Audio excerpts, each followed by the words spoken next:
Good evening, everybody, and welcome to the WSAN Network. Well, tonight we have a joint broadcast between the Sports Exchange and No Limits. And why would I have a joint broadcast between our top-of-the-line broadcasts? Well, I'll tell you what, Florida businessman and philanthropist and founder Quint Studer of Studer Community Institute and the owner of the Pensacola Blue Wahoos, a minor league affiliate, and as well as the manager of the Beloit Sappers, joins us on the broadcasting. Quint, thank you for being here tonight. Oh, I'm excited for the opportunity. You're a Detroit legend. Well, try to be. I mean, you know, I'm definitely well connected over the years, especially in my 40 years. And you know what? I can tell you right now, this broadcast is definitely being dominated with that Midwestern flavor, don't we? I got to tell you, though, I'm outnumbered with Whitewater people. I'm a University of South Florida Bull, university-wise, even though I am from the Metro Detroit area and love the Michigan Wolverines. And now I've got two University of Wisconsin Whitewater individuals, 2-on-1. All right, Quint, we're glad to have you. We're going to get into a lot of things, and we will leave no stones unturned. And leading it off here and batting first and going to first base is Candy Ebling. Candy, go ahead. Hi, Quint. So, Hi, Candy. Go Warhawks. Yeah, go Warhawks. Exactly.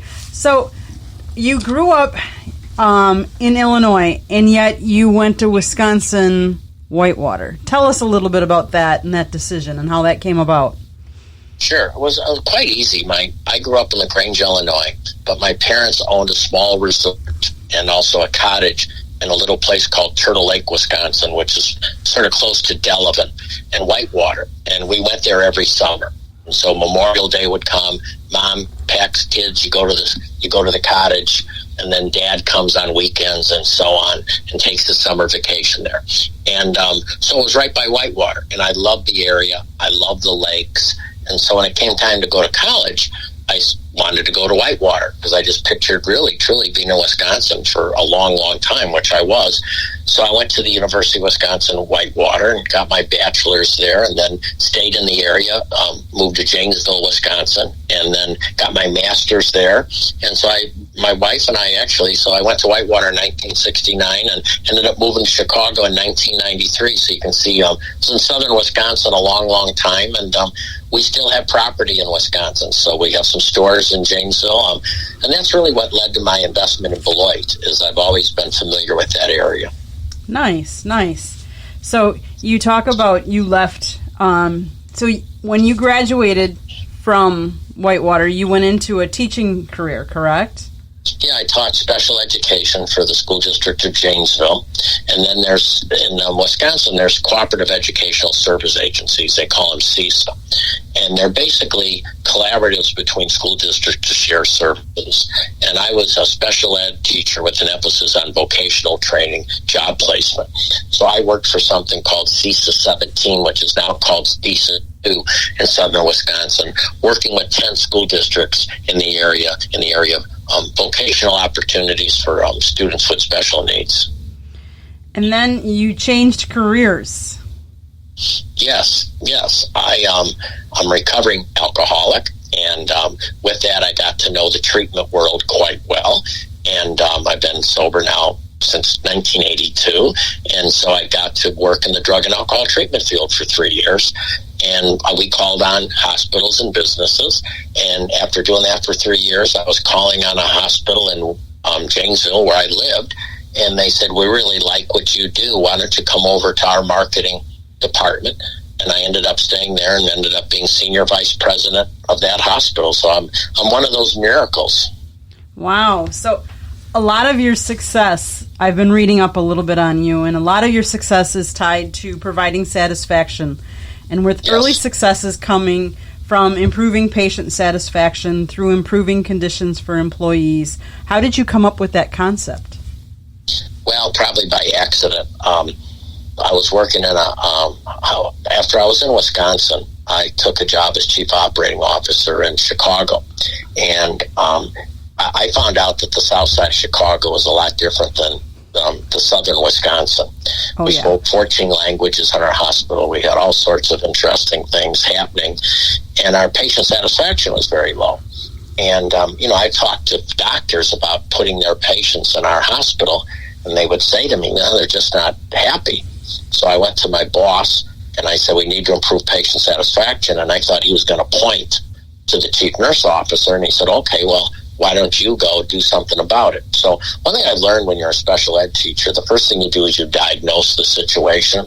So I actually went to South Bend, where the company called Prescaney, who measured most of patient satisfaction in the country, and I went and figured out how did it work and so on. And then I went to Midway Airport, because a company called Southwest Airlines had just moved there, and they had great customer service. And I asked them, how do you fix patients or customer service? And they looked at me and they said, well, you first start making the employees happy. So I really just took a lot of things from Southwest Airlines over the years, from the Freibergs who wrote the book Nuts, and just basically kept saying, okay, and it sounded crazy, but I went up to employees and said, how do I make this a better place for you to work? And they were nice enough to tell me.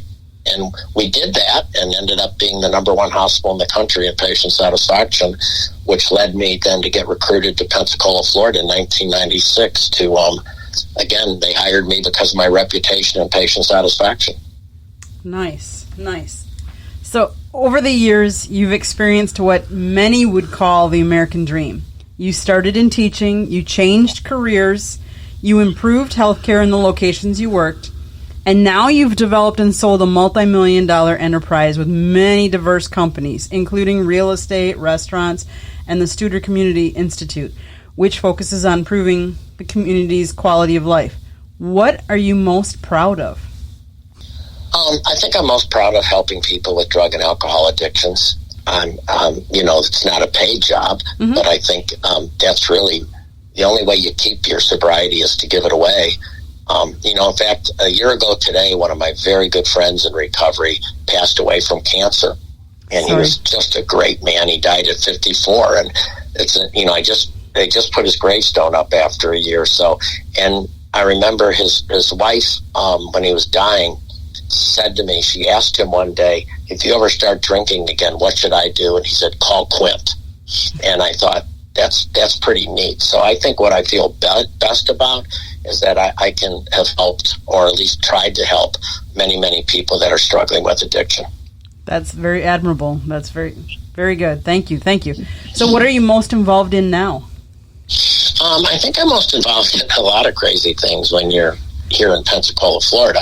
I think a number of things. I think what happened was when I was traveling the country, I ran into Jim Clifton. Jim Clifton is the president chairman of the Gallup Corporation, and he was looking at, Gallup is a great organization that not only measures but studies the measurement. And he called me one day out of the blue because he said, we noticed that hospitals that your company work with outperform those that your company doesn't work with.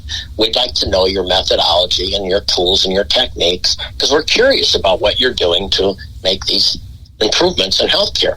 So I met with him in Washington, D.C., and just as we were talking, he was excited because they had just done the largest study ever, and it's called Soul of the City. And it was, why do some cities do better than others? And it wasn't because of location. It was various factors. So he shared that with me. It's called Soul of the City, and it's like a light bulb went off. All of a sudden, I started noticing things about cities when I traveled, that some really were great, some weren't. Some were growing, some were shrinking. Some kept their talent home, some lost their talent. So when I came back to Pensacola in 2005, I got very involved in trying to make our community better.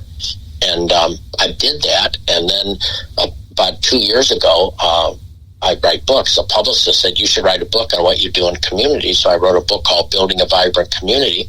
So I'm doing an awful lot of helping what I call small and mid-market cities keep their talent home. Because it all comes back down to keeping your talent home, getting your talent back, and getting new talent. And, we know for years that small and mid-market cities have been losing young people right and left. And so I've been really trying to help cities become stronger and more sustainable. So that's been really exciting. I've been just at the Chamber virtual talk today, and I've been in Beloit, and I've been, in Stewart County, Florida, and Hot Springs, Arkansas, and Springfield, Ohio, and Chillicothe, Ohio, and Elkins, West Virginia, and Odessa, Texas. So all sorts of cool cities that I get to work with. And what I love about every city is how the people love it.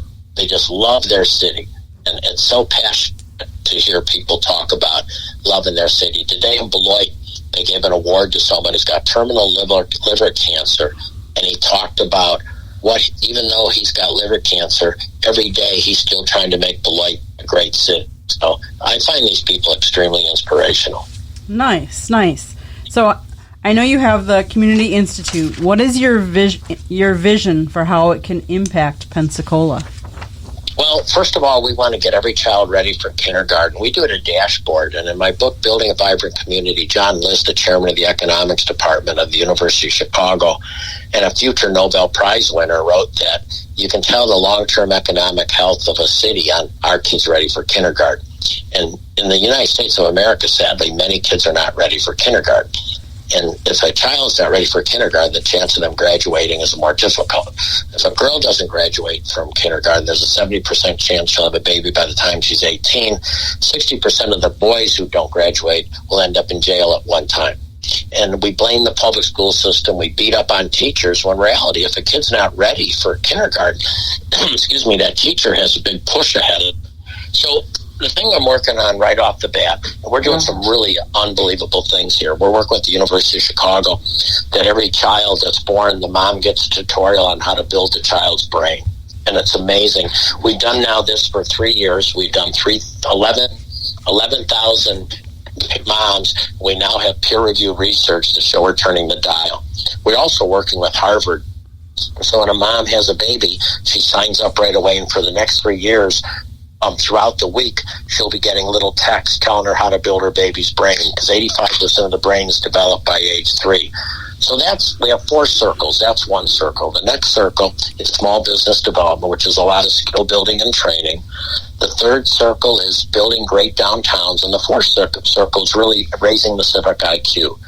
We're really bringing in experts, either virtually or in person, to help the community truly understand how to make a great community. So that's what the Institute does, and I'm very, very excited about our work. So you've written numerous books. Which was your favorite to write? Well, interesting. Last year I met John Maxwell, because he named me a transformational leader. And somebody asked John Maxwell, what's your favorite book? And John Maxwell said, my latest. And I thought, that's not me. My favorite book is my first book, called Hardwiring Excellence, because I think it's just really it's 1.6 million people have read it, so it's done quite well.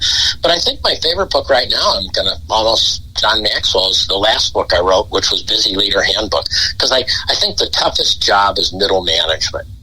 And top leaders go out for training, they get all these degrees, yet the people that do the heavy lifting in every company is the middle manager. And sometimes they don't get the training. They can't get the training because of the company maybe just isn't able to. And sometimes they need the training just in time when they need to hire someone. So I wrote this book called Busy Leader Handbook, which is, I think, 41 best practices for middle managers. So I think that's really my favorite book right now, is my latest one. I think that's a book that I might have to get. I am actually a branch manager at a big financial institution, so I'm thinking that might be one that I should pick up. We'll get it to you. And I know I'm really pleased with it, and it's really neat. I see people posting it on LinkedIn and talking about how much it's helped them, and that's really gratifying, because, you don't write books for money. You really write books because you're trying to make people's lives better. Do you ever see yourself living back in Wisconsin full-time? No. You don't miss the winters? No. Well, no, my wife would. It was interesting. When I told her we'd have to move for my job, she said anywhere but Florida because of the humidity. I love Wisconsin. I see us being there quite a bit, but I sort of one of these people that I need greenery and sunshine. And sometimes in Wisconsin, those lack of greenery and lack of sunshine can get a little wearing on you, but it's a beautiful state. Yeah, that February through May time frame, especially.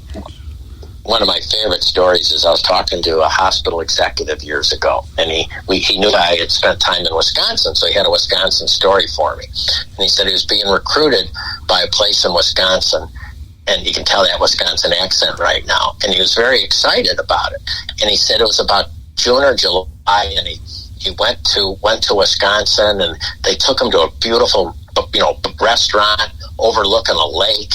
And he's thinking, this is one beautiful place, and he's getting all pumped. And he wasn't from Wisconsin and never been there, and he's pretty excited about Wisconsin.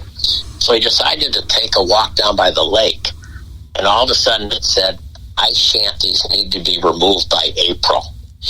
And when he said ice shanties removed by April, maybe I won't come to Wisconsin. Oh, that's funny. That's a good story. Yes, I don't miss those cold winters in Wisconsin, but I think Scott's going to take over, and he's going to be my relief pitcher here for a little while. All right, Candy, thank you. All right, you ready for the Motor City Man Mouth, Quint? I know that you've had your homie. Okay, so there you go. I'm ready. Bob Seger. Let's do a little Bob Seger here. You bet, man. Ted Nugent, all that good stuff. Let's bring it home, baby. All right, well, I do a little Ernie Harwell, so while we're talking about Ernie Harwell, you grew up with a whatever the difference is. Tell me your thoughts about Ernie Harwell and that transistor radio that so many people can't find. It's probably an antique these days. Well, I think, when you grow up, I grew up in Chicago with the Vince Lloyds, the Bob Elson, of course, the Jack Brickhouse, the Lou Boudreau. You grow up with radio people. Look at Bob Uecker, 50 years of broadcasting in Milwaukee. Awesome. Ernie Harwell in Detroit. Roddy Brennan, of course, who just retired in Cincinnati. These people are more than a radio broadcaster. They become your family. Oh, yeah. They become people you just think you can sit down and talk with, and they become a big part of your life. So I think these radio broadcasters truly have a wonderful way of, they create relationships. It's way more than a game. It's making you feel comfortable and making you have fun. And I still remember, I remember Harry Carrion as the White Sox announcer with Jimmy Piersall.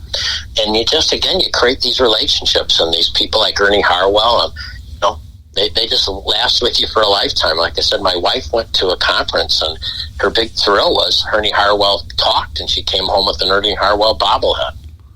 Well, I got a great Ernie Harwell story. You ready for this, Quint? Okay? Yes. I have a lot of them. I mean, the last time I saw Ernie was on my birthday in 2008, December 29th. But I'm out in Arizona with the Tigers and the Diamondbacks. Ernie Harwell and I are sitting eating dinner together. He offers me this bag of nacho chips. I said, Ernie, I don't want these things. I said, well, no, I'm giving them to you, Scott. I really want you to have them. I said, Ernie, the only way these chips would mean anything to me is if you pull out a Sharpie and you sign them, then I will be more than happy to take them.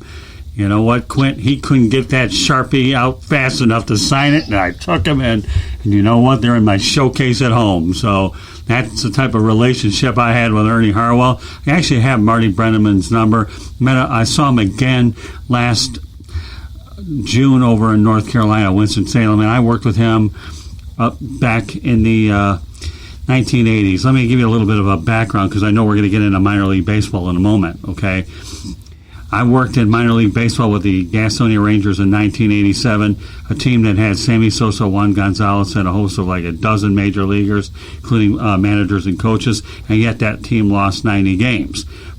But prior to that, I covered the Fort Lauderdale Yankees in Fort Lauderdale Stadium from 82 to 84, and then from 84 to 86 the Tampa Tarpons, which happened to be the Reds affiliate, which is where, by the way, I did meet Marty Brenneman during spring training. So isn't it amazing how all this stuff goes full circle? With that said, okay, let's talk about sports for a while, because that is what we're here to do, along other things, okay? You were responsible for Pensacola getting a minor league team. Tell us how you became interested in baseball ownership. I think people even tell me, which I don't remember, they tell me they remember when I was young, I told them I was going to own a baseball team someday. I don't remember that, but my wife and I live in Pensacola, Florida, And all of a sudden I read in the paper one day, the Pensacola News Journal, that Pensacola is getting a minor league team. Now, I thought that's pretty cool because I didn't grow up in minor league baseball. I grew up in Major League Baseball. But, of course, I've seen Bull Durham and some of those and thought, well, that's a pretty neat deal, minor league baseball. Not realizing there was independent baseball and there's affiliated. And there's strong independent teams and leagues and very weak independent leagues. So they were playing at a 300-seat Pensacola State College. My wife and I went in July. I had a little time off. I saw the Pensacola Pelicans play the Selma Cloverleafs, and it was a great night. It reminded me of Life magazine pictorial, players making these great plays, and it felt so neat, like Americana. And the next day in the paper, it said the team's for sale. Or the team was sold, and I looked and said, well, God, that guy was sitting in front of us. I said, I wish I would have known that. Well, then the next day it said the sale falls through. So I was silly enough to call up and find out how do you buy one of these teams, and to show you how strong the league was, they said, if you take over the debt, you can have this team. And I ended up with a small independent team in a 4-team league that was financially in trouble. But once you get into something, you try to make it work. So eventually I bought myself into the Central League, which was a stronger league, and then eventually got very lucky. Sort of that league and another league when they merged and they become the American Association, which is such great franchises like the St. Paul Saints and the Lincoln Salt Dogs and that. And so that's how I got into it. I kept going and going and going, and then we built a stadium downtown, thinking it was for an independent team. And somebody said, well, why don't we try to get an affiliate team? And I said, well, I don't think we can because Mobile owns the rights to Pensacola. I went and visited Mobile, and they said, well, we don't get many people from Pensacola here anyway. So I bought the rights to Pensacola, but I didn't mean anything unless I could buy a team. So then I ended up buying a team in Carolina, moving them down here, and it's a little complicated transaction. So something we thought would never happened, ended up getting a AA baseball team in Pensacola, Florida. So it's been a real exciting and a real grateful journey. But I enjoyed my time in independent baseball, and I'm enjoying my time in affiliated baseball. Well, when you talk about the St. Paul Saints, the one man that stands in my mind that I actually knew was Mike Veck. I'm sure that's a name that's all too familiar for you, isn't it? Well, Mike, we used to have, one of the nice about independent league, your owners are all so helpful because we know we're depending on every team making it. When affiliated baseball, you're not sitting there worried so much is that team going to make it or not make it. So one thing great about independent baseball, they'd like to meet in Pensacola in the winter meetings, and Mike Beck and Marv Goldklein, a lot of them would all be here. And it was always about how do we make our whole league better. And of course, Mike, many of these independent owners, they're not in it for the money. They're certainly in it for their communities. So Mike Beck has done a great work in St. Paul and built a heck of a franchise with a brand new stadium there, which is phenomenal. Yeah, well, it's amazing, too. Many years ago, I believe it was in 1988 or 89, I went out to a baseball seminar out in El Paso, Texas. I don't know if you've ever heard of the name Don Paul or Rick Parr. I'm pretty sure I have, but I've not traced it up. But go right ahead. That's okay. I mean, I learned a lot of different marketing and sales techniques from those guys and how they marketed things. And, I don't care what line of sales you're in, Quint. To me, whether you're in baseball or not, you can always unilaterally use a lot of the techniques. So when you talk about baseball, you alluded to Bull Durham. Did you feel that that's how you really wanted to model your particular franchise? Because I know a lot of people use that, and they raise the bar high when it comes to Bull Durham being one of the most favorite movies out there of all time. Well, what I wanted to do is try to create a national brand. And we always said that we were going to have a minor league baseball team, but we're going to run it like everything else. You don't sit here and say, my hospital's smaller than you, so I can have worse quality. You say, I'm going to have a great small hospital, and the quality's going to be great.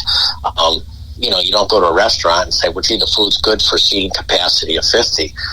Food either is good or not good. So our whole goal was to, again, run a great organization, but we really had our sights set on creating something special here that gains a national reputation, whether it's with major league owners, whether it's with minor league owners, whether it's with, certainly creating that scouts which we've worked real hard on. We wanted to really create a brand. So when people think of minor league baseball, they think of Pensacola. So that's always been our goal, to create a national brand. And that'll be our goal in Beloit, Wisconsin, to create something real special there.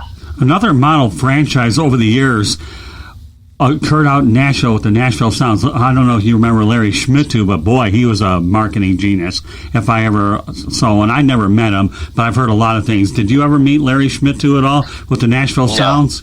No, but again, I think, Nashville, these are types of places that, they're really smart. They're still playing some baseball even without minor league baseball. They're figuring out free agent baseball and all sorts of things. So, yeah, I'm still learning. I'm still trying to figure out the best ways to do things. Well, being in the Midwest, I know that we talked about Bill Veeck, and you being a White Sox guy. Tell me some of the things that you learned about the way Bill Veeck went ahead and marketed, because he was definitely original, for sure.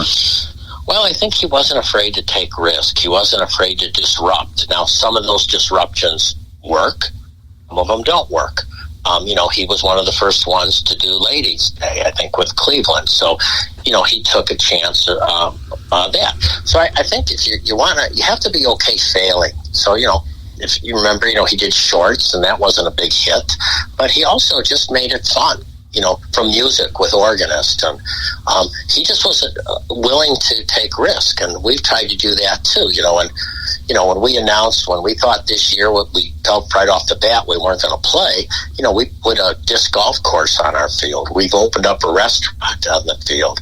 We created a stadium Airbnb, which has just been on CBS, ABC, NBC, CNN, Sports, Fox and Friends. So I think Bill Veeck was willing to go and challenge the status quo. And certainly that's what Mike Veeck has always done. Right. And that's sort of what we try to do. It, as long as it's not illegal, as long as it's ethical, as long as it's honest, we'll try something. And if some work, some don't. Well, we all know Bill Veeck definitely, when he had Disco Night, that was one of the most famous promotions on the planet. And I'm trying to be very nice about it. I believe the Detroit Tigers were involved. But you're right, he wasn't afraid to do that. You talk about organists. I know that Nancy Faust is a woman that I met over at the old Comiskey Park in Chicago. Did you say that you like to keep an organ? And how much did you know Nancy Faust? Just from her music, and I love music. And, I think Veeck did the Exploding Scoreboard, too. So I still have to be careful because, I realize not everybody likes what I like. But I still like going to a game and hearing the organ. It's just sort of, and everybody was able to see Nancy Faust and wave to Nancy Faust. And, again, they become your family. They become, in a way, not even though you don't know them, you feel they're your friend. No doubt about it. All right, so how are you introduced to Bubba Watson, the co-owner of the Blue Wahoos, and what did he bring to the table that you thought you could help run a successful team? Sure. Bubba grew up in a little town called Baghdad, which is pretty much a little teeny town that, people would say, if you asked where you were from, most people, I go around the country, and if you ask people where you're from, they'll say the biggest city thereby, even when they might not be exactly in the city limits. So Bubba, sees Pensacola and much of his hometown. So I didn't know Bubba, but I followed Bubba like you follow, local people that are doing well, but I had never met him. And then when he won the first Masters, we got a call immediately and said, Bubba wants to come to a Wahoo game. And this was, we're talking right after he won it. So, we had national media, we had everything. And I met him, I shook his hand, or was very nice to him, but I don't bug these guys. I don't ask for autographs. I just try to be very polite because they get pulled in all sorts of directions. And that was really it. And then when he won the second time, he said, I want to come back to Blue Wahoo Stadium again. He came back. This time, my wife and I handed him a check for his foundation. And I think he was so used to having to write checks, he didn't know how to handle somebody giving him a check for his foundation. And we left it at that. But I think, and then his accountant, Randall Wells, worked for the accounting firm that handled a lot of my accounting. So even though I didn't know Randall sort of knew how my wife and I did things. So then maybe 6-7 months, a year later, I got a phone call from Randall Wells, and he said, "Can I talk to you?" And he met with me, and he said, "Bubba would like to own part of the Blue Wahoos. How do you feel about that?" I said, "Well, I think it's great, because I think he can help create a more national brand for us." And so Bubba bought us a minority interest in the Blue Wahoos, and he's been a great owner. I mean, he just didn't. I mean, he's learned our customer satisfaction, our employee engagement. He did his 60 Minutes special from the ballpark. He just did an ESPN special from the home plate. He's going to be on a national commercial coming up for a company wearing a Blue Wahoo uniform, golfing. So he's been a great spokesperson for the Blue Wahoos. It was sort of neat. I don't go to winter meetings but twice, and we won an award one year, so Bubba went to pick it up. We walked into winter meetings. Hal Rendels didn't run up to me and say, "Can I put you on?" They all ran up to Bubba. And Bubba did all these shows, and that's the year we won top AA franchise, and it was the year the Cubs won the World Series. So Bubba was up there to get our award with the Cubs. It was really neat, because everybody that got their award, they were so excited to be sitting up there with two-time Master champion Bubba Watson.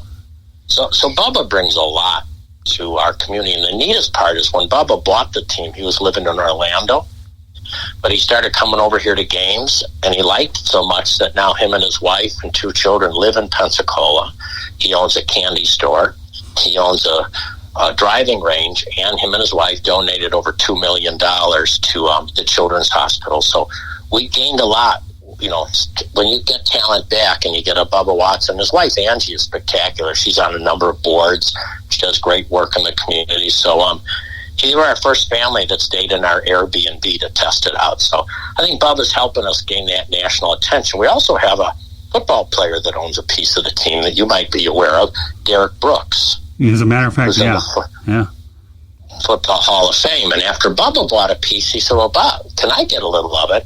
So he did. And so we're excited, because he also brings, again, he's, run businesses and understands what we're trying to do in the community, specifically with diversity. So we're very lucky to have partners like Derek Brooks and Bubba Watson. Well, amazingly enough, when you talk about the high-profile individuals owning teams, I know Stephen Ross of the Miami Dolphins likes to bring on minority owners with a flair, but it looks like yours are more involved with them. I don't know what extent some of the Stephen Rosses are. So with that said, okay, following the example you had in healthcare, your team was awarded the Bob Freitas Award as the best overall franchise at the AA level. What difference makers do you think led to this award? I know you alluded to the fact that you got Watson involved, but why don't you elaborate on that? Well, I think when you do anything, it comes down to making sure you have the right employees. And, for example, as you know, with now minor league baseball, almost every minor league team's furloughed a lot of employees. We told our employees from the beginning, even if there's no baseball, you'll all be here till next year. I think we might be the only team that has done that, at least our size. So it was our chance to pay back the employees. So I think you get it by making sure you hire the right front office staff, make sure you train them. We give a lot of training, make sure you hire right, and make sure you measure. We measure employee engagement twice a year. So we're always trying to make sure that we're doing everything we can to be a great place to work. And so I think just this year, as an example, not furloughing any staff. Remember, when you don't play baseball, you don't have revenue. And so our normal revenue is about $8 million. So this year with no baseball, we took an $8 million hit, where most organizations just wouldn't keep the staff, because they couldn't. My wife and I are lucky enough from selling the Studer Group years ago that we decided that we wanted to keep the staff. We either had veteran staff that we felt that we wanted to reward. We had some young people. You don't want young people, this is their first job in baseball, to start off with a layoff. So I think it comes down to having great staff. So tell me, how have you seen the Pensacola Stadium and the team impact itself in the community? When we got into this, we're into measurement. So I would say this: before the stadium, since the stadium, our assessed property value within the certain geography downtown, which is called a CRA, Community Redevelop Agency, has gone up 34%. So that's huge in revenue. Our investments have gone up over 67%. So when we built the stadium and went downtown, we said we would do three things: and build up the population, increase the assessed property value, and then attract more private investment downtown. So it's been a huge win for us. In fact, in 2019, Pensacola was named the strongest town in America by Strong Town Company. Palafox Street, which is the main drag, was named one of the top 10 streets in America. We were named the 17th best place to start a new business. These things didn't exist for Pensacola 10 years ago. Our median income, which used to be always below the average in Florida, is now above the average in Florida. So we've got a ways to go. We've got challenges.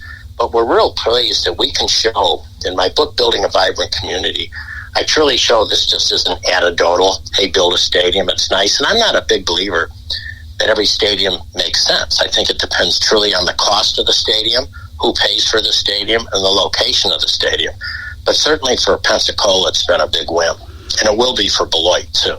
So, and we'll get into Beloit in a moment. Would you feel that the Pensacola team is almost like the Panhandle team?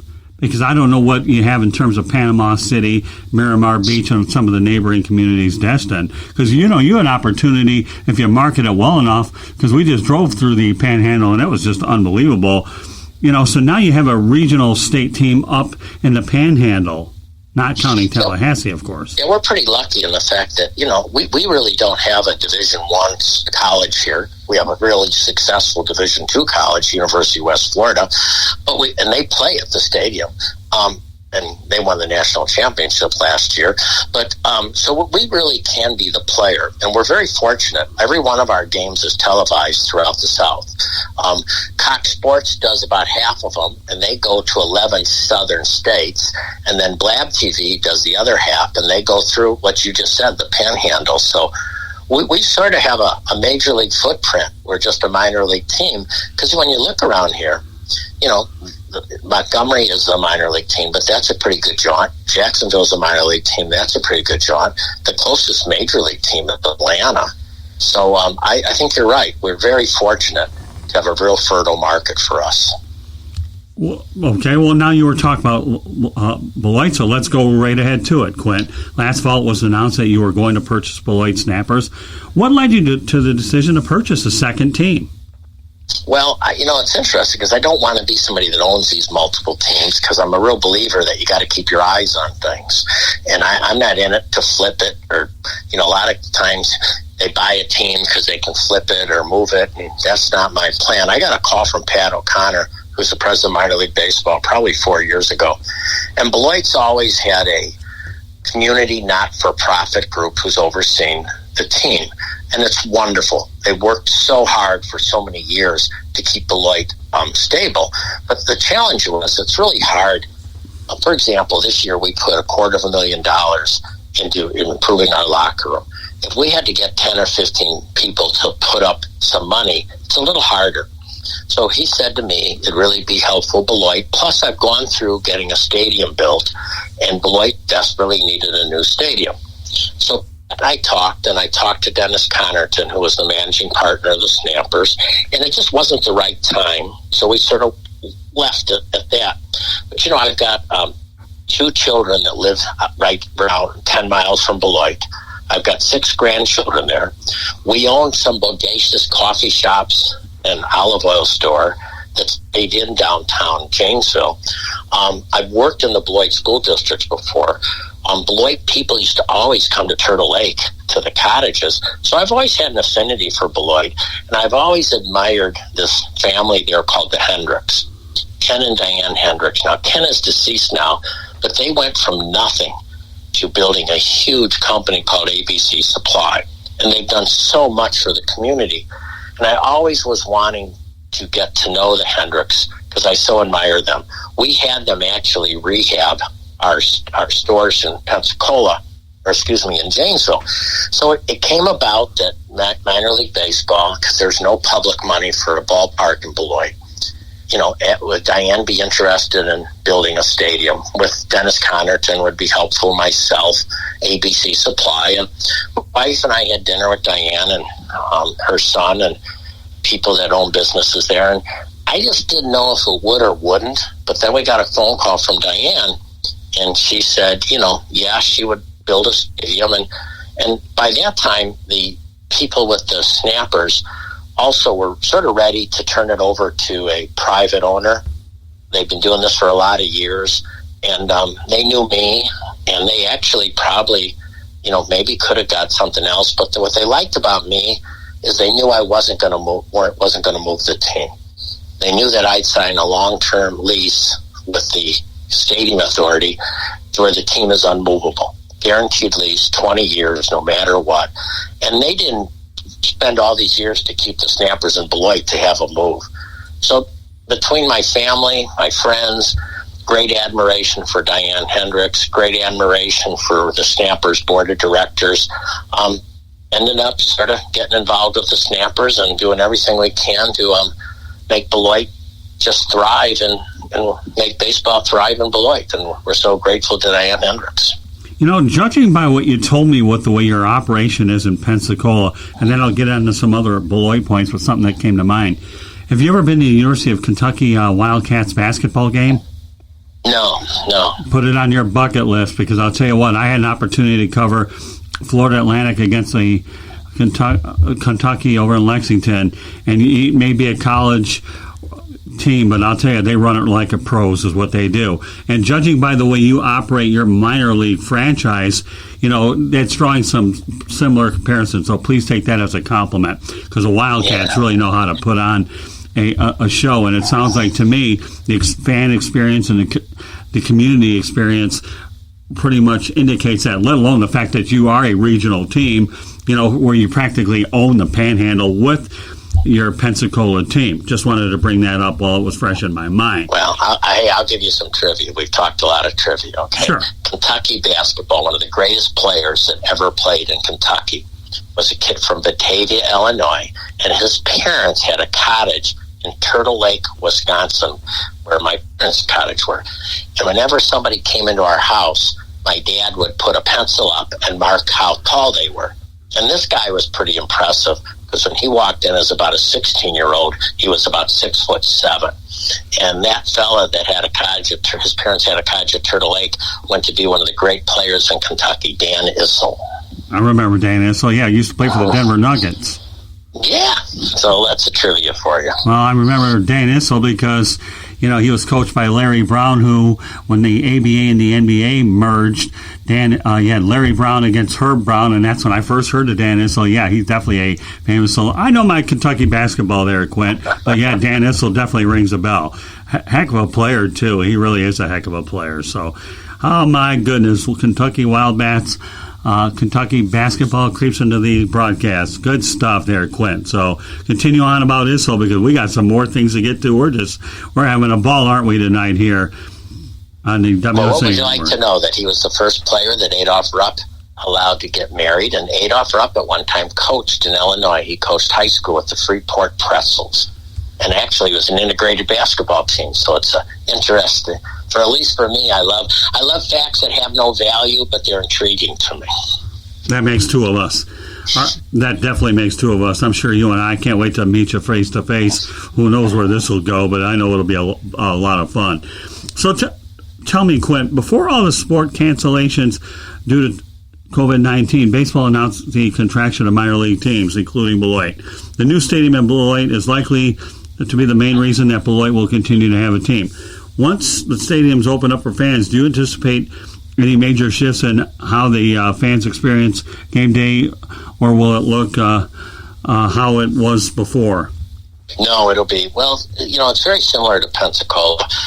When we had the independent team, we played at the University of West Florida, which was a college baseball stadium.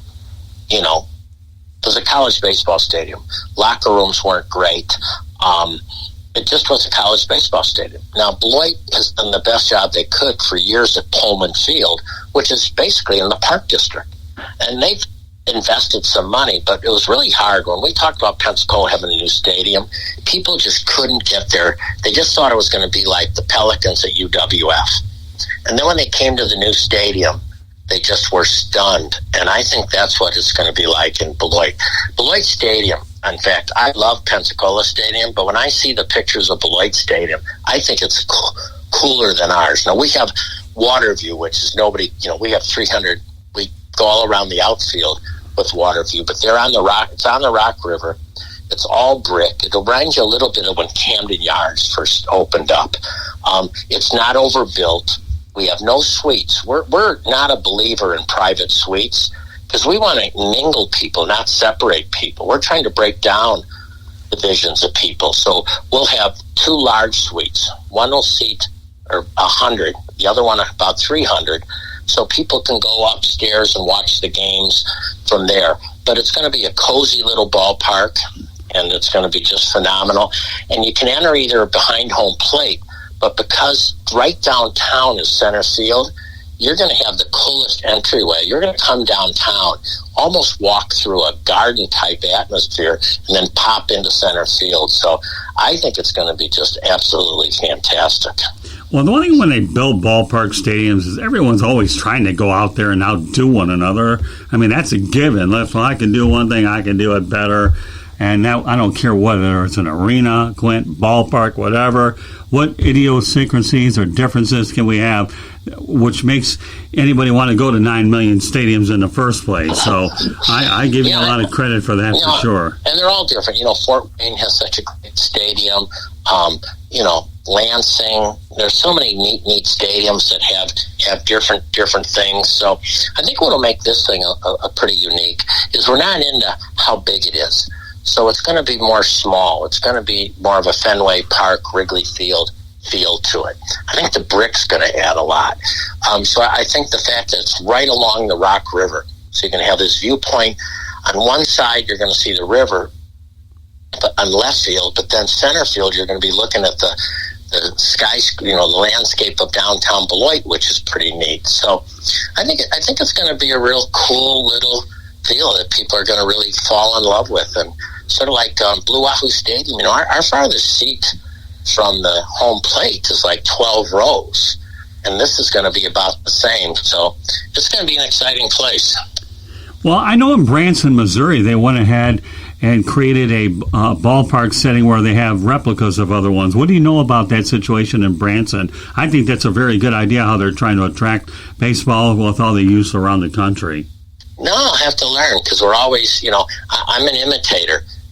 Most of what we do here is not original. We just find it and maybe tweak it, but we're imitators. So I'm looking forward to learning more as we get into this. We've picked a great architectural firm that also did the South Bend renovation. So we're pretty excited. We're also, I know I flew over it, but we don't like suites. We don't like privacy. Right. We don't like the fancy stuff. We like to commingle. So I think what really played off well here, we have something called the Hancock Whitney Bank Club, and it seats about 180, and it's open air. You pay and you get food. You pay a certain price. It includes your food, and we just love the mingling. And I think we'll do that. Beloit will be multi-purpose, just like us. We play 28 football games in our stadium every year between youth football and college football.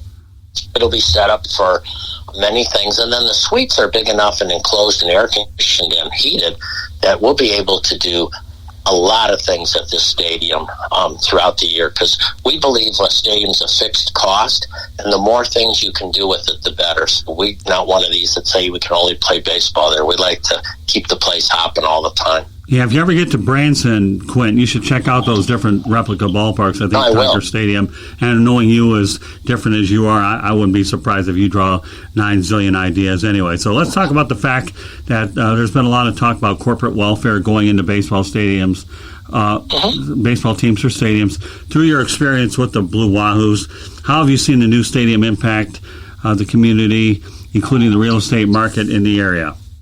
Sure. Well, we were a pick. Our stadium public money was $15 million. and then we covered the rest of it privately. So you can see that looking at stadiums, that's not a big dollar amount for what you get. We looked at metrics all the time. When we bonded the stadium, the city bonded the stadium, we told them that what we would end up doing is improve within the CRA, Community Redevelopment Act. We would end up raising assessed property value, not because you raise taxes, because you can't in Florida, you're limited, but it's by either new construction or renovated construction. And since the stadium went up, our assessed property value has gone up 35%, which is significant.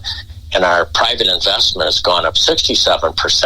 And that doesn't count at all 2 new projects that will be coming on over the next couple of years. So from a financial viewpoint, it's been a real positive thing for us because we're as skeptical as anyone else. We're taxpayers. We don't want to throw money at things or just do it because you do it. So that's why I'm so excited about Beloit, which is no public funding. It's a completely private stadium. So, and I think that's pretty exciting. Well, so how do you anticipate that the new stadium will impact Beloit now that you brought that up, Quint? Well, I think if you look at Beloit, Diane Hendricks and her group has done a great job. They've got the Y, they've got an entrepreneur center, they've got 2 hotels, they've got a number of restaurants. And again, I wrote a whole book just on this called Building a Vibrant Community. But what you want in a downtown is bookends. And I think they've got one great bookend, but they don't have another bookend. So you want to stretch people through your downtown so not just a few places do well, but all of it.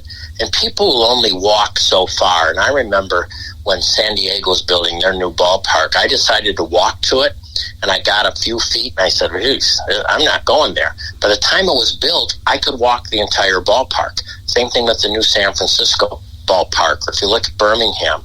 So what this does, it's only a couple blocks from the main bookend.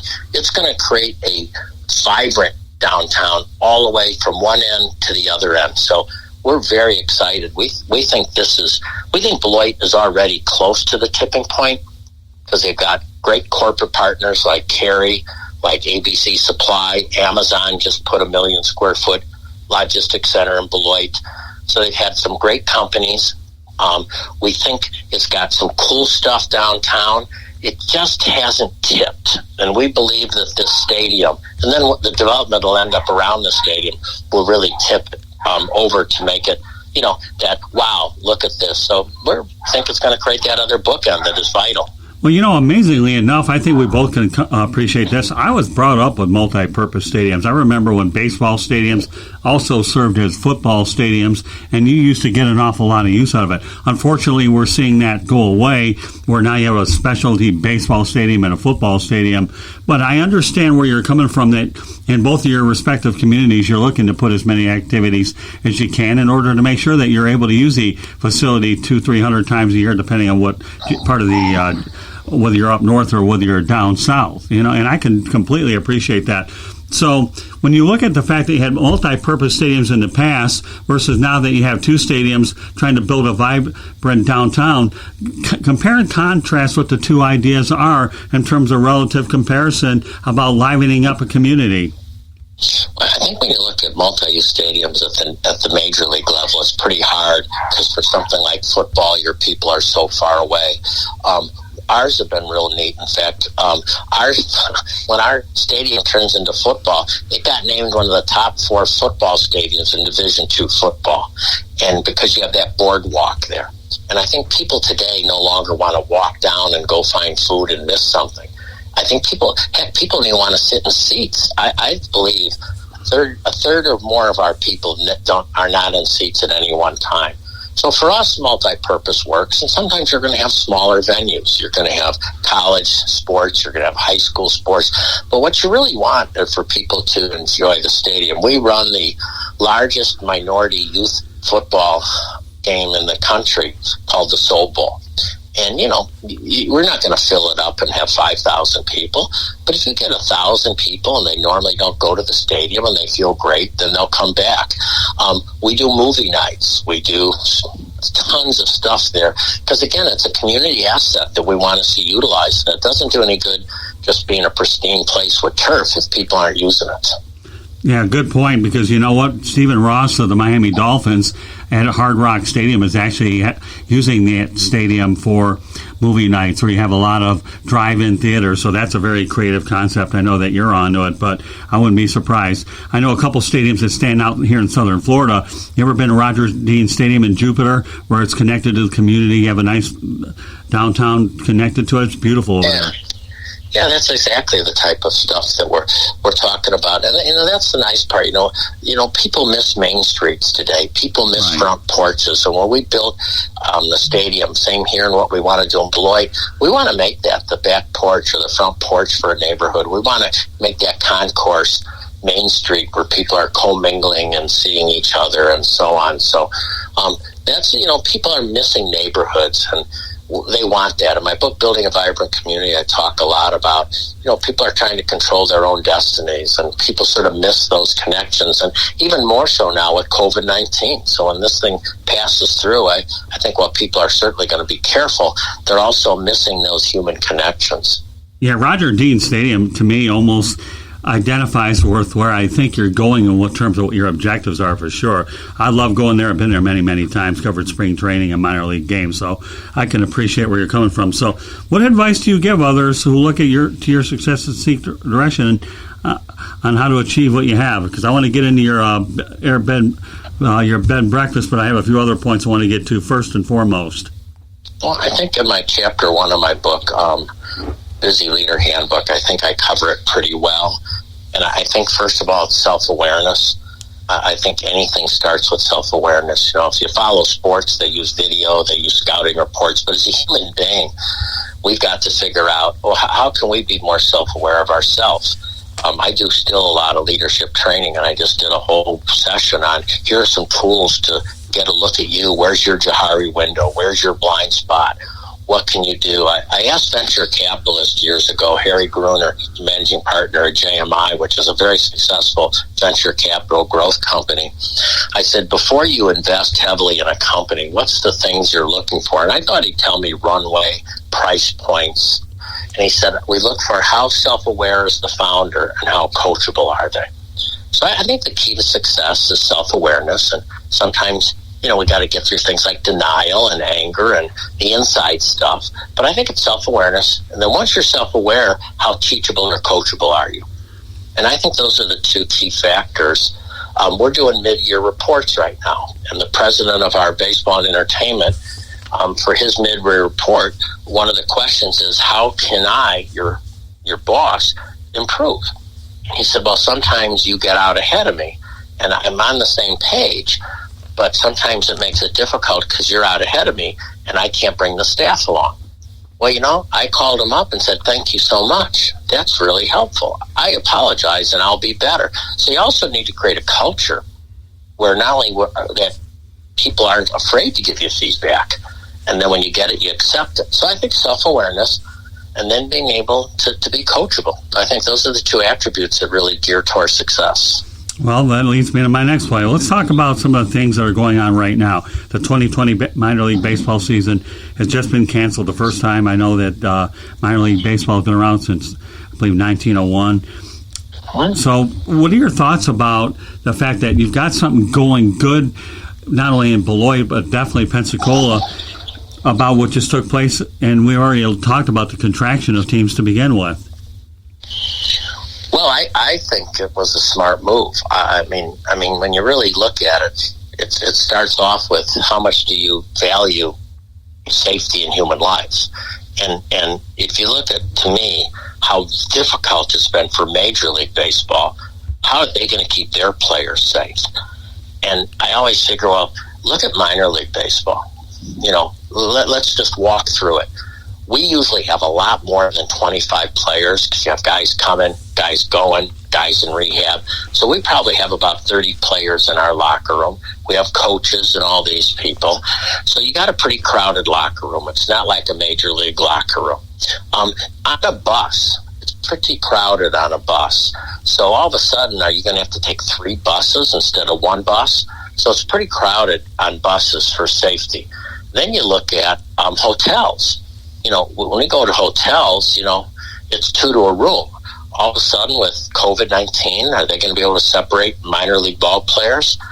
And then you talk about host families. We're very, very dependent on our players finding host families. Well, if you're a host family today, how comfortable are you bringing in young ball players that can be coming from all over the world into your house as a host family? And then you talk about, if fans, without fans, I would have played without fans, even though you lost money, it would have still been okay. But I just couldn't foresee how they could keep the players to the safety precautions they want to. So, we very early on thought it was going to be a stretch. And that's why we literally restructured our company. And we said we're no longer a baseball organization for a while. We're an event company. We actually restructured the whole company to look more like an event company than a baseball company. So I think it makes a lot of sense. It's sad. It's hard. But, Major League Baseball is working really hard to play 60 games. I just don't see how they could manage the whole minor league system, too. Yeah, that makes sense. Well, taking outside the box, you've definitely done that because you've impressed me quite a bit, knowing that you've listed your stadium as an air bed and breakfast for guest to rent. Now the zillion-dollar question is, how did you pull this off, and do you think that other organizations would be able to pull off anything? I know that you're doing it, and you're getting national attention for it. Oh, I hope so, because, one of the neat things is we're all in this together. We're not competing with other minor league teams. People aren't sitting here going, oh, should I go to a game in Jacksonville or Pensacola?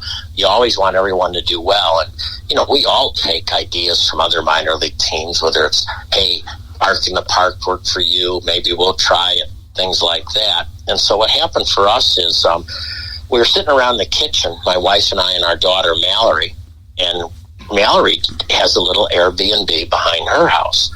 And that night she said, why don't you make the stadium an Airbnb? So all of a sudden, my wife and I both said, that's a cool idea. Do you think we could? Well, she got on Airbnb and started checking things out. We just built this great new locker room. So it's really cool. We looked where we could put 10 beds quite easily. And within about 48 hours, we had gotten insurance for it, and we decided to go for it. My wife, who's real particular on how to make a bed, actually did a making bed video for all our staff on how to make beds. And like I say, it just exploded. I don't want to ever give a number that's not right, but it was an incredible amount. I think 77,000 hits within the first 2 hours on our website. That just went wild. And of course, then we're on every TV show, every sports show. We have people from Germany, Japan, all over the country coming. And the neat thing now is Airbnb actually has a whole venue called Stadium Airbnbs, and I think there's 5 or 6 other minor league teams that are doing it. And the people love it. They send pictures. We've had some great stories. We're a military town. We had 10 active military people because you can fit 10 in the locker room. Come there, they check in at 3. They played on the field till 11 at night. They went to bed, woke up at 6 in the morning, and played till time check out at 10. And these are military people that are possibly going to be overseas. So, what we tell people, it's not about the money this year. It's really about creating these memorable moments and building that emotional bank account, whether it's with employees or with the community. That's what our goal is this year. Now, you told me that you've charged $1,500 per night for up to 10 people. So what do you get for that? Pardon? What do you get for that $1,500 for up to 10 people? Sure. Is there more to it than just a place to stay? Yeah, you get exclusive use of the locker room, which includes indoor batting cages. It includes with a ping pong table, the new lockers, all those things. Then you get use of the field. So you get use of the field, which is pretty cool. So you're out there taking batting practice. You're out there playing pickup games till either 11 or sometimes 12 o'clock at night. And then the next day you wake up and you can keep playing baseball and so on. And then you can, if you want to have breakfast, you can get breakfast served at home plate. You can get uniforms made with the names on the back of them. That's, of course, extra. So, we do surveys after every experience. So we have a 10-point scale, and we ask for, on a 1 through 10, what was your overall experience? We've never had anything less than a 10. This almost has a Field of Dreams twist to it. Yeah, we even let them get vials of dirt. When my wife and I went to Dyersville, you take a little thing and it says Field of Dreams and you fill it up with dirt. So you can even take dirt home from Blue Wahoo Stadium in a little vial. So we try to really make it a memory. And so, again, we've had people from all over the United States stepping in. They drive in with their families and they stay. We had one family actually go for 2 nights. Let's go back to the Blue Wahoos, Quint. You say you get about 300,000 fans for 68 games, obviously, during a 70-game schedule, 2,000 season tickets with a stadium that holds like 5,038. Tell me, break down the numbers a little bit more. I know that you're more into intimate stadiums. Nobody wants to be bothered with a tarp, that old, nice, intimate ballpark feeling. So why don't you paint the picture of what it's like to actually watch a game in your environment? Sure.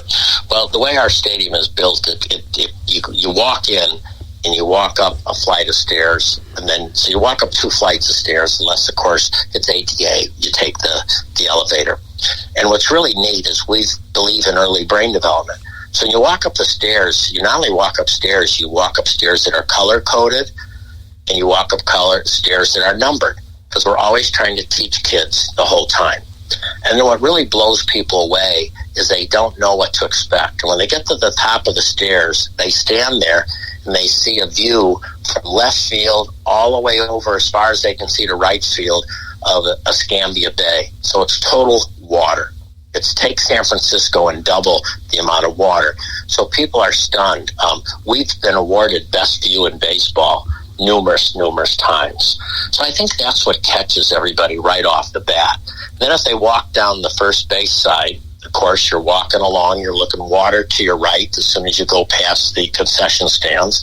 You go all the way to the corner and all the way over, then you're looking at water the entire time. So I think that's what just knocks people's socks off. In fact, when we have radio and TV people from other cities, they take a lot, throughout the game they're talking about the view. So you have sailboats going by, you have various boats going by. So it's really a magical view that you just can't replicate.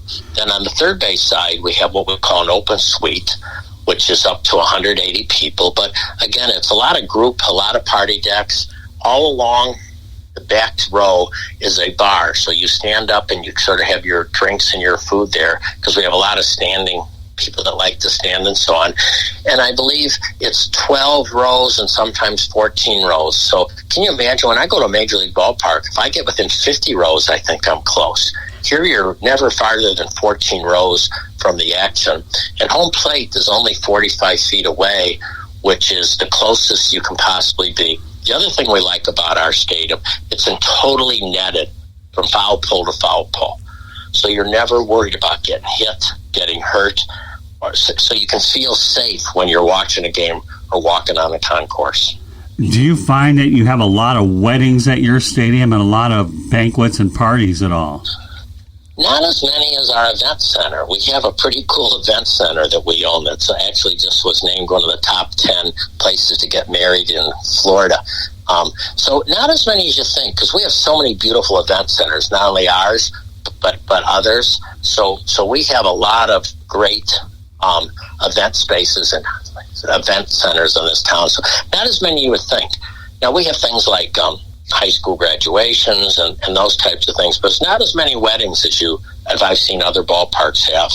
Well, that surprises me, because my wife and I went ahead and got married over at Miller Park over at Fridays, and I'll tell you what, we did it on January the 1st over in that place. So, this shows you. I tell you what we do have. We have what we're booking is a lot of bridal bachelor parties in the Airbnb right now. No kidding. See, we got it out of you. My goodness, I'm telling you.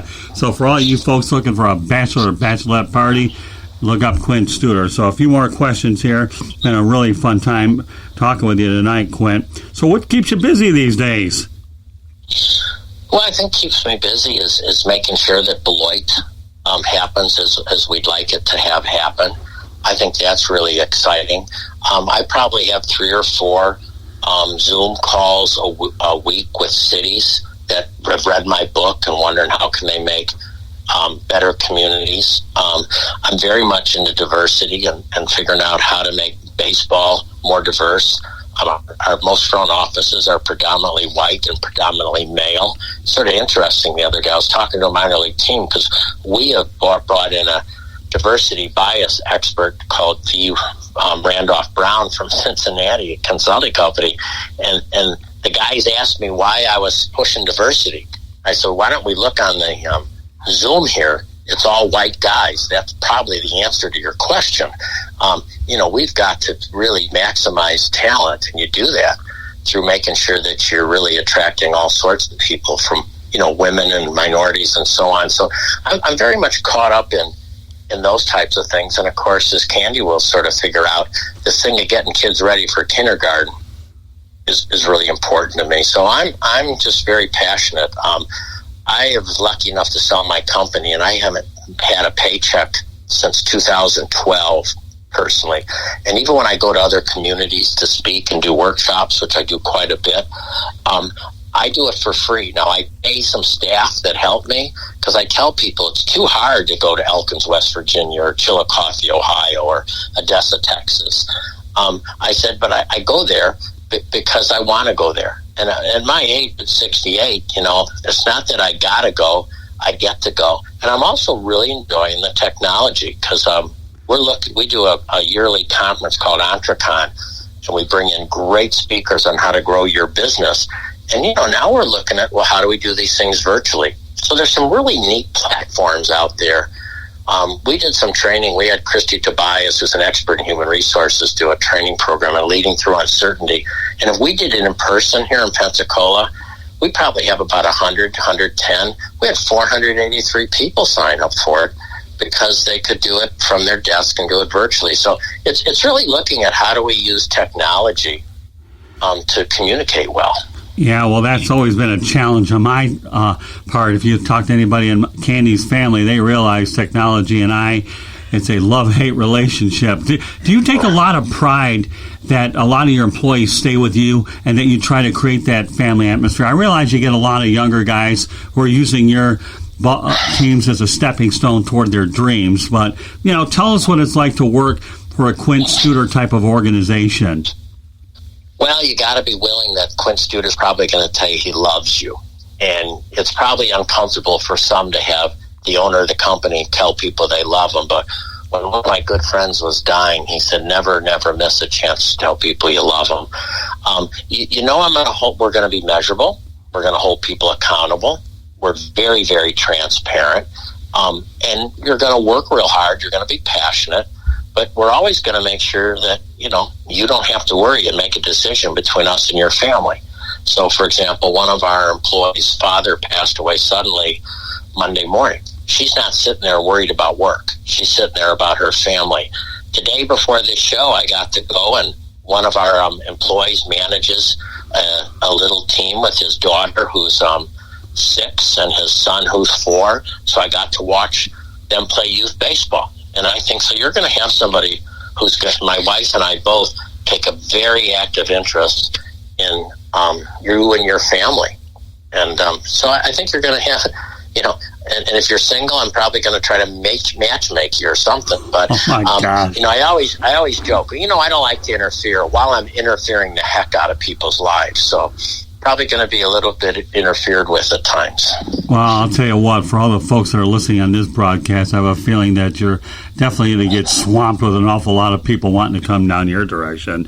And I tell you, I look forward to the day when I have a chance to grab a microphone, whether it's in Pensacola or Beloit, and you'll get more than you bargained for, Quint. Let me tell you, as if you haven't gotten a steady dose of what I'm all about on this broadcast, well, for sure. Our Sunday broadcaster for the Pensacola Blue Wahoos is 97.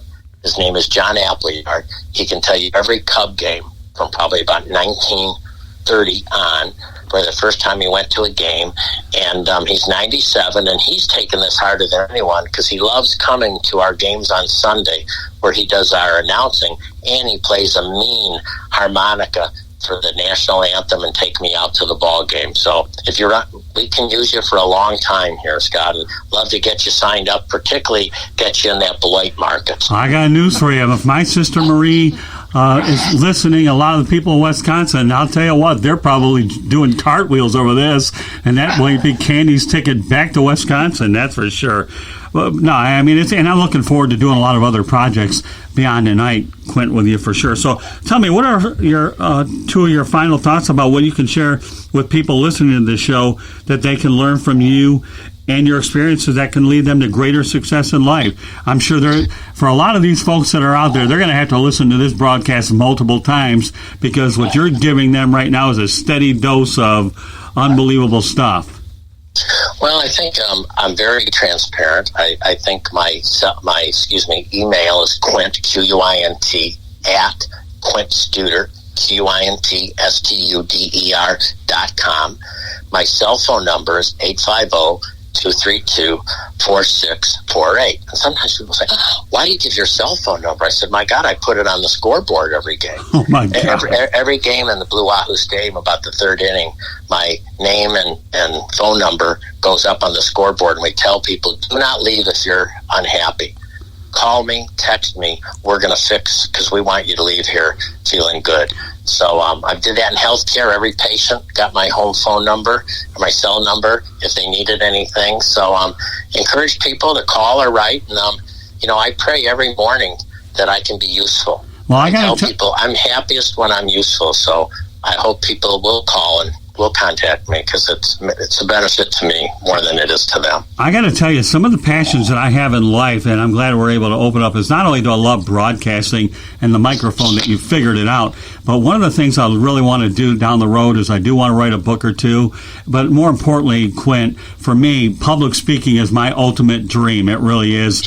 And if there's any way that I can pick your brain about how to get me a few more of those acts, I got news for you. I'll have your cell phone number stored right in there and speed dial, my friend. I'd love to be helpful. Oh, I'm telling you, because I feel like I may feel like I'm reborn at the age of 57. Don't tell that to my doctor. That Candy will tell you that I'm like, you know what, Quint? If you're familiar with that thing called Timex, okay, where they take a licking and keep on ticking, I'm like a Timex, but I take a licking but keep on talking. So there's a little something for you to go out there and let people know about how I operate while I'm tight. So, I mean, this has just been a memorable night for me to have the opportunity to be able to bring on the broadcast. And again, this broadcast will be heard not only on the Sports Exchange, but it's also being heard on No Limits. So you get two for the price of one, Mr. Studer. Candy, anything you want to add to Quint? Well, I think you're a lucky guy, married to Candy, a UW Whitewater alumni, and I think you're one fortunate guy. And what they call it in Wisconsin, you probably overthrew your coverage. Well, if it isn't the first time I haven't done it, it's the other. I'm not really worried about it. Let me tell you one thing, Quint. I kid you not. My family loves Candy. I love her, but my goodness, they think she's a god in this family. I'm telling you. Well, thank you. And listen, I love you both, and I hope we can continue to build this relationship. Well, I don't hope. I expect us to continue building this relationship, Quint. So, no, it's been a privilege to have you on the broadcast. Candy, what else do you want to add? Quint, it's been a pleasure. I really have enjoyed talking to you and learning all about minor league baseball to, everything that you've done in your life. And I look forward to reading more of your books. Well, thank you very much. I appreciate that. Folks, if you can't learn from Quint Studer here, then something badly wrong, because I'll tell you what, and I've been around a lot of people, Quint, over the years, whether it's Muhammad Ali, Tom Lasorda, the beat goes on, full well in the media, you meet an awful lot of people, but I find a lot of times people aren't willing to open up like you have, and let alone give your cell phone out over the air. But to me, you're just an amazing individual, and as I said before, I look forward to getting to Pensacola, and I think the folks in Wisconsin are waiting. How fast can you get up here? And you know what, Quint? Okay? I may not like flying, but that won't stop me from getting behind the wheel. I'll get there. I never knew anything about Zoom except what I did on the interstate, so my goodness, I'm getting better at this technology thing. But meanwhile, Quint, thanks for being on the broadcast. We appreciate you very much. All right, but thank you. Have a great night. Appreciate it. All right, thank you very much. Good night. Bye-bye.